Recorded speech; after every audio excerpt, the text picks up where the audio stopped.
হে everyone, তো আমরা nature's বিউটিটাকে উপভোগ করতে করতে পৌঁছে গেছি শিলিগুড়ি।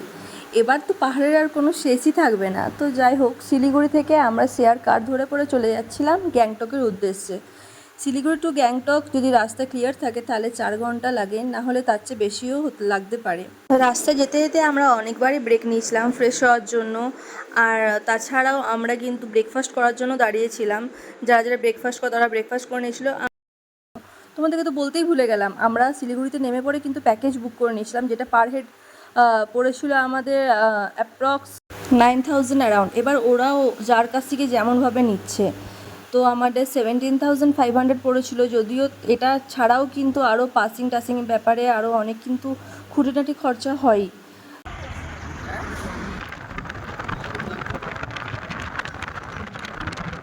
পাহাড় দেখতে দেখতে প্রকৃতিকে অনুভব করতে করতে আমরা কিন্তু সিকিম ঢুকে গেছি।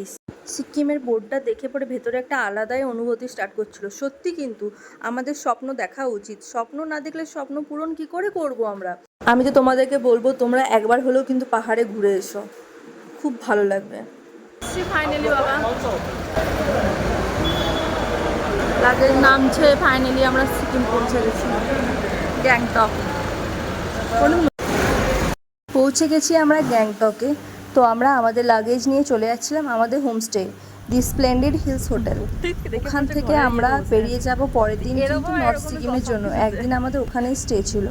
এটা আমাদের পার্সোনাল কার ছিল, যেটা আমাদের প্যাকেজের আন্ডারে ইনক্লুড ছিল। এখানে কিন্তু আমাদের কোনো রকম কোনো টাকা লাগেনি।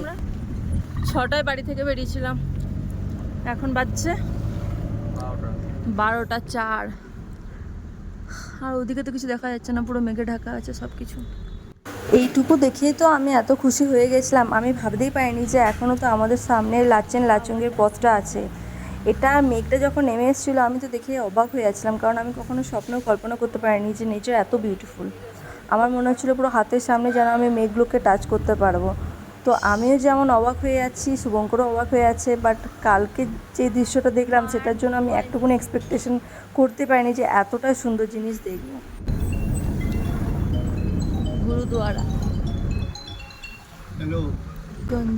আচ্ছা, তোমাদের যদি জানতে ইচ্ছে করে যে আমরা কিভাবে দুর্গাপুর থেকে একদম নর্থ সিকিম পর্যন্ত গেলাম, প্যাকেজ বুকিং এইসব ডিটেলস যদি জানতে চাও, তো আমাদেরকে তোমরা কমেন্ট করতে পারো। আমি অবশ্যই তোমাদেরকে যতটা পারবো হেল্প করব।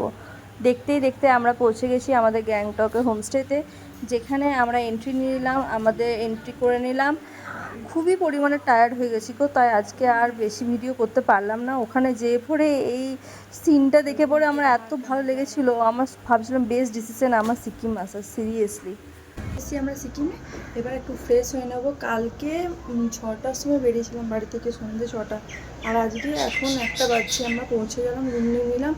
মানে ভিউটা তো কিছু বলার নেই, তোমাদের দেখতে ভিউটা শেয়ার করেছি। এবার ফ্রেশ হয়ে নিই, তারপর কী করবো সেটা নেক্সট ব্লগে তোমার সাথে শেয়ার করবো। Bye bye.